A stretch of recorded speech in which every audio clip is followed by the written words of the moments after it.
दूध में चावल डालने से खीर बनती है, दूध में चावल डालने से खीर बनती है।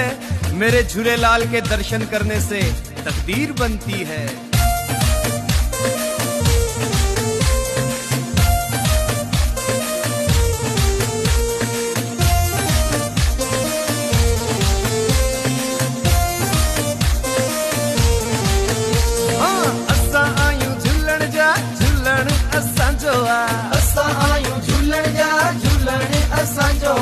हर एक सिंधी जो साईं तू ही सहारो आ, हर एक सिंधी जो साईं तू ही सहारो आ।